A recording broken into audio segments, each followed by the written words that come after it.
नमस्कार। 24 रोज एनसीआर में आपका स्वागत है और मैं हूं आपके साथ रफीक। हरियाणा की तमाम राजनीतिक पार्टी 2024 की तैयारियों में अभी से जुट गई हैं। इसी कड़ी में जेजेपी पार्टी ने भी अपनी जमीनी सियासत मजबूत करनी शुरू कर दी है। डिप्टी सीएम दुष्यंत चौटाला ने एक दिन में गुरुग्राम के मानेसर इलाके में 24 जगह लोगों को संबोधित किया। 2024 के चुनाव को ध्यान में रखते हुए हरियाणा की राजनीति इन दिनों अपने उफान पर है। हर पार्टी अपने अपने हिसाब से लोगों को जोड़ने के लिए अब धरातल पर उतर आई है। जहां एक तरफ बीजेपी बड़ी रैलियां कर रही है, तो वहीं जेजेपी पार्टी की कमान हरियाणा के उप मुख्यमंत्री दुष्यंत चौटाला ने संभाल ली है और खुद गुरुग्राम के मानेसर इलाके के दर्जन भर से ज्यादा गांव में और सोसाइटी में जाकर लोगों की समस्याएं सुनी। दुष्यंत चौटाला ने इस दौरान जहां विपक्षी पार्टियों पर निशाना साधा, तो वहीं लोगों की समस्याओं को जानकर उनका जल्द हल करने का भरोसा और आश्वासन भी जनता के बीच देते हुए नजर आए। पार्टी का संगठन का 4 साल बाद रिवीजन हुई है और मेरी ड्यूटी भी डॉक्टर अजय सिंह चौटाला जी ने लगाई है। सारा संगठन प्रदेश भर में कार्य कर रहा है और यही टारगेट है कि संगठन का पूर्ण निर्माण भी हो, मजबूती भी हो और उसके उपरांत काम हो। गृह जिला हर पार्टी को हर जगह प्रचार का अधिकार है और ये कहना किसका कहाँ बिगुल बजा है, मैं ये नहीं मानता। राजनीतिक तौर पर हर एक व्यक्ति ये प्रयास करता है कि उसका संगठन मजबूत हो और मुझे लगता है कि उसके उपरांत सभी पार्टियां अपना प्रयास कर रही है। कांग्रेस भी कर रही है, बीजेपी भी कर रही है, जेजेपी भी कर रही है और अन्य दल भी कर रही है। देखिए, बीजेपी की रैली है, मुझे नहीं लगता कि गठबंधन की रैली, गठबंधन की या सरकार की होती है। बिल्कुल डॉक्टर अजय सिंह चौटाला जी के आदेश अनुसार सोनीपत में 2 तारीख को सोनीपत लोकसभा की रैली। बिल्कुल, पीछे भी कॉरपोरेशन के कमेटियों के चुनाव इकट्ठे लड़े हैं। दोनों पार्टी चर्चा करेंगी आने वाले भविष्य में चुनाव डिक्लेयर होने तो निर्णय उसके, मगर हम बिल्कुल यहाँ मेहनत भी करेंगे और यहाँ से अपनी ताकत भी दर्शाएंगे। पिछले दिनों जब भूपेंद्र यादव जी यहाँ पर आए थे हॉस्पिटल की स्थापना करने, हमने एक मांग रखी थी कि हॉस्पिटल के साथ नर्सिंग कॉलेज बनाया जाए और उसके लिए 8.5 एकड़ जमीन हमने HSIDC में ईयरमार्क कर ली है। एक 4.5 एकड़ का प्लॉट है और एक 3.25 एकड़ का प्लॉट है।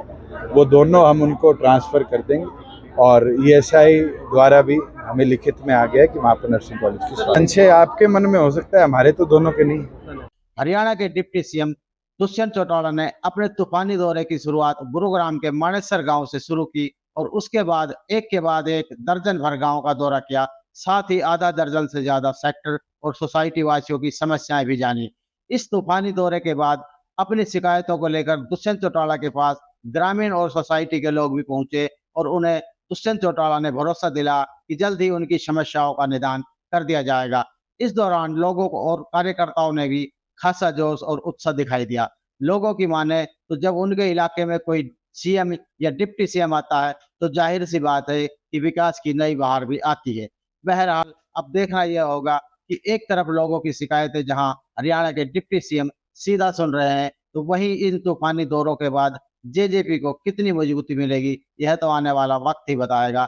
लेकिन इतना जरूर है कि अब तमाम राजनीतिक पार्टियां चुनावी मोड में पूरी तरह से आ गई हैं। जब मानेसर आने का मौका मिला है,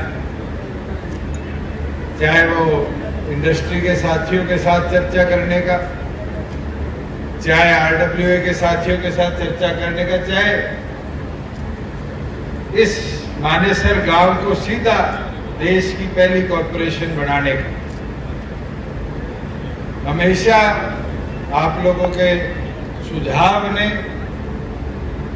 वो ताकत दी है जो इस क्षेत्र की प्रगति कैसे कराई जाए, और हम कामयाब भी रहे। और अभी जब श्रीलता जी कह रही थी, हमारे हेमलता जी, कि यहाँ पर कॉलेज की मांग 9 साल पुरानी घोषणा है, मैं आपको बता दूं 9 साल पुरानी का तो मुझे पता नहीं, हर साल पहले जब हमने ESI का अस्पताल के लिए 10 एकड़ देके उसकी नींव रखी थी, तो मैंने भूपेंद्र यादव जी जो केंद्रीय लेबर मिनिस्टर है, उनसे ये आग्रह किया था कि हॉस्पिटल तो बनाया जा रहा है, इंडस्ट्री आ गई, एम्प्लॉयज बहुत हैं, और उसके साथ साथ हमारी बेटियों को अस्पताल में नौकरी मिले, उसके लिए नर्सिंग कॉलेज यहाँ पर बनाया जाए। और आज मैं खुशी से कह सकता हूँ कि सरकार ने 8 एकड़ जमीन ईयरमार्क कर केंद्र सरकार को दे दी है, और आपके साथ लगते हुए इंडस्ट्रियल एरिया के अंदर जल्द ईएसआई की मदद से गुड़गांव जिले का एक बड़ा 8.5 एकड़ में नर्सिंग कॉलेज हम बनाने का काम करें।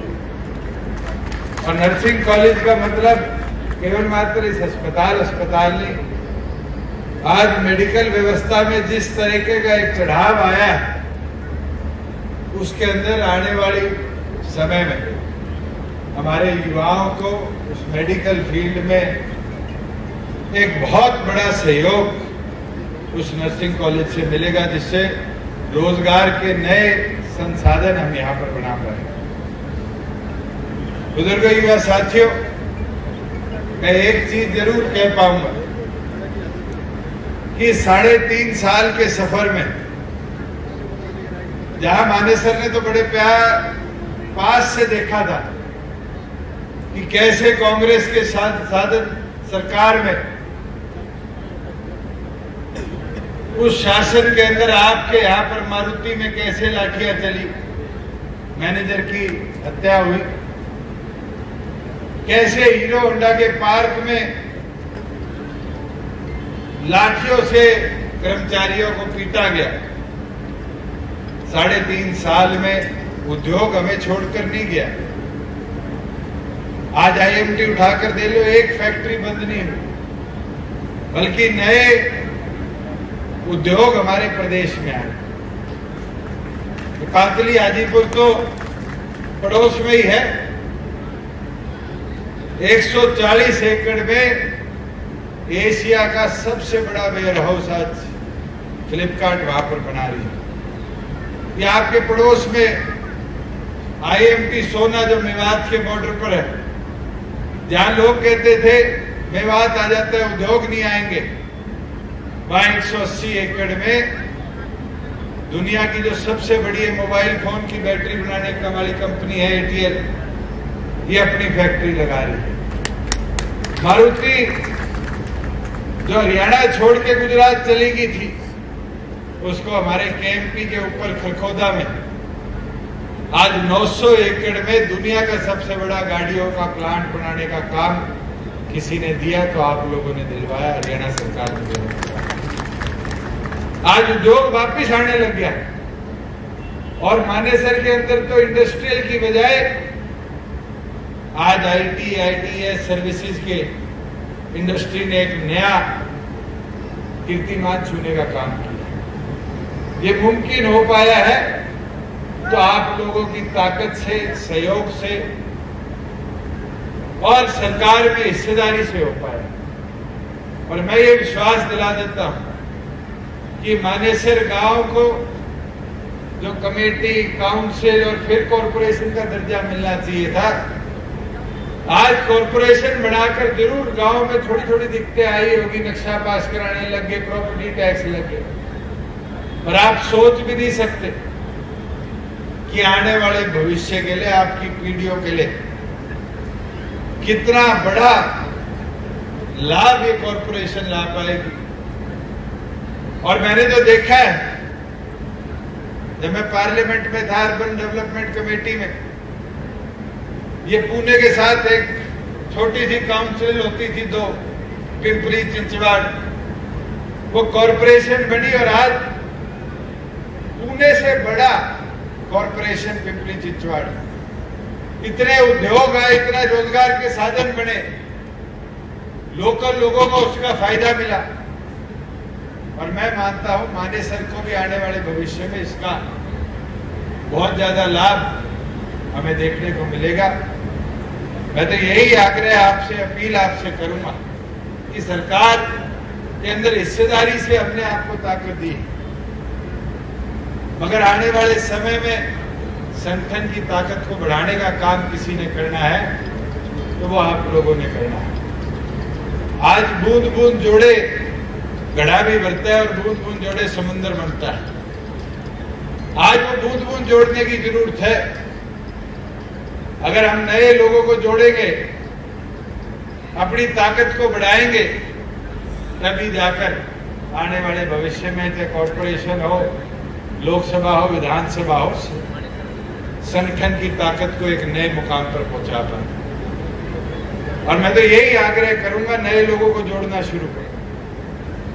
आज बूथ के ऊपर हम मेहनत करेंगे, तभी जाकर जो पार्टी की 2 मुहिम है, बूथ योद्धा की, महिला सखी की, उस ताकत को बढ़ा पाएंगे। और मैंने तो देखा है, जब बूथ पे ताकत बढ़ने लग जाए तो आपको कोई कमजोर नहीं कर सकता। नए लोगों को जोड़ोगे तभी जाके संगठन का विस्तार होगा। ये सोचोगे कि गांव के बूथ के वोटरों से काम चल जाएगा, वो भी नहीं। आप तो आज एक semi urban mini urban society में जी रहे हो। मानेसर गांव नाम का गांव रह गया, सारा शहर बन गया। आज सड़क पार देखे तो सोसाइटी है, पीछे देखे तो इंडस्ट्री है। और केवल मात्र हरियाणा के लोग नहीं है, देश भर के लोग इस सोसाइटी में आए। आज उनको भी हिस्सेदारी, नए लोगों को जोड़ने का हमें काम करना पड़ेगा। और जिस दिन हमने करना शुरू कर दिया, बूथ पे युवा को जोड़ के बूथ योद्धा बना दिया, और 50% आबादी मेरी माताएं बहनें हैं, इनको जोड़ के बूथ पे महिला सखी बनाने का काम कर दिया, तो ये मेरी तरफ से गारंटी ले लेना, कोई कितने प्रयास कर ले, आपके संगठन की ताकत को कमजोर नहीं करता। और हमने तो देखा है, आज आपकी 50% की ताकत ने दीपाली को चेयरमैन बनाया, नहीं बनाया? उपयोग तो करो। चेयरमैन तो आप लोगों ने जिता दिया, बन गई, पर आज औरतों के बीच में ले जाना तो जरूरी है। और ये गारंटी दे सकता हूं, हमारे पे तो शायद थोड़ा प्रतिबंध रहे आदमियों पे कि मंच पे भाषण दे लेंगे, चौपालों पे चले जाएंगे, चौकों पे चले जाएंगे। आपकी पहुंच तो चूल्हे चौके तक है, और चूल्हे पे जो बात समझा सकते हो, मुझे लगता है स्टेज पे भी वो नहीं समझा सकते। उस ताकत को समझो 50% की। और जिस दिन उस 50% की ताकत को आपने मजबूत कर दिया, ये विश्वास है, अगर आप 10 महीने 11 महीने की मेहनत पर 16% वोट ला सकते हो, और उस मेहनत से 10 विधायक जिता कर ला सकते हो। आज तो आपके संगठन को 4.5 साल हो गए। उस 4.5 साल के अंदर जितना आपने किया है उसका ही प्रचार कर लो। जितना हरियाणा का उद्धार किया है, अगर आम जन तक उसका प्रचार कर लोगे, तो ये विश्वास मुझे भी है कि आपको कोई कमजोर नहीं, आपको लोग मजबूत कर आगे बढ़ाने का काम करें। आज खेती तो नहीं बची। मेरे ख्याल से गुड़गांव जिले की बात करूं तो आज 40-50% तो अर्बनाइज्ड एरिया हो गया, शहरी एरिया हो गया। और बचे हुए में भी जो जमींदार है, वो सामने हिसाब लगा हुआ है, किला कितने का बिकेगा। नरेश देख रहा है बंदवाड़ी का। मेरे ख्याल से इनके गांव में एक टाइम था 15,000 का किला बिकता था, 15 करोड़ का बिकता है। मगर उस किसान को जो आज भी खेती करता है, ये विश्वास के साथ कह सकता हूं कि पहले 2 घंटे मंडी में खड़ा होता था तो भी खरीदार नहीं मिलता था, 2-2 दिन इंतजार करना पड़ता था। आज सरकार ने प्रावधान कर दिया कि किसान मंडी में जाता है, ट्राली खत्म होती है, और उसका नतीजा 2 दिन के अंदर खाते में सरकार पैसा देने का काम करे। अगर ओले गिर जाए, बेमौसम की बारिश हो जाए, फसल के नुकसान आ जाए, तो 2-2 साल मुआवजे का इंतजार नहीं करना पड़ता। मुआवजा 1 महीने के अंदर गांव का बच्चा सर्वे करता है और खाते में भेजने का हम काम करते हैं। आज 50% पंचायतों में हिस्सेदारी हमारी माताओं बहनों को दिया और लाभ मिल रहा है। मैं कल एक गांव में गया, फतेहाबाद में, तो गांव की सरपंच ने आकर गांव की मांग रखी, बताया कि गांव की समस्याएं क्या है। वो आवाज मिली 50% आबादी को। आज राशन डिपो है, आज उसमें 30% हिस्सेदारी किसकी है? माताओं बहनों की सरकार ने देने का काम किया। और उससे सशक्त कौन हुआ? हमारी 50% आबादी हुई। आज सेल्फ हेल्प ग्रुप के माध्यम से हमारी माताओं बहनों को जो ताकत मिल रही है कि 20 औरतों का समूह बनाकर व्यवसाय की शुरुआत करने के लिए सरकार लोन देने का काम करती है। आज 25 एकड़ जमीन गांव के किसान इकट्ठे कर ले और कहे हमने उद्योग लगाना है, तो 85% तक इंफ्रास्ट्रक्चर सब्सिडी देने का काम सरकार करती है। ये प्रावधान आपकी सरकार ने किया और मैं मानता हूं इस प्रावधानों से अगर कोई मजबूत हुआ तो हरियाणा प्रदेश का कमेरा हुआ, किसान हुआ, मजदूर हुआ और छोटा व्यापारी हुआ। आज कोई इंडस्ट्री उठाकर देख लो, वो डर खत्म हो गया कि इंस्पेक्टर आ जाएगा। इंस्पेक्टरी राज को तौर पर समाप्त करने का हमने काम किया। और जीएसटी की मॉनिटरिंग से जो परेशान था छोटा दुकानदार कि महीने में 3-3 बार जीएसटी रिटर्न भरने का काम करना पड़ता था, 1.5 साल पहले काउंसिल से अप्रूवल लाने का काम किया कि महीने में 3 बार नहीं, 3 महीने में 1 बार छोटे व्यापारी को जीएसटी भरना पड़ता। ये समस्याएं आपकी हमें पता चली और हमने सुधारा। और मैं उम्मीद करता हूं आने वाले समय में भी हम आपके लड़ाई को इसी तरह लड़ने का काम करेंगे। और मैं आग्रह एक ही करूंगा, 4 चीजों पर ध्यान रखो। एक, सिर से ठंडे रहो, मुंह से मीठे रहो, पांव की रफ्तार बना के रखो और पार्टी का प्रचार बरकरार रखो। अगर ये 4 चीजों पे ध्यान दोगे तो कोई कितने प्रयास कर ले आपकी ताकत को कमजोर नहीं कर पाएगा। और मैं तो ये विश्वास आज लेके जाऊंगा कि मानेसर गांव से आप इसी प्रकार से पार्टी संगठन को ताकत देने का काम करो। आप यहाँ आए, आपने यहाँ आने पर जो मान सम्मान दिया, इसके लिए मैं आपका तहे दिल से आभार प्रकट करता हूँ। आपका बहुत बहुत धन्यवाद।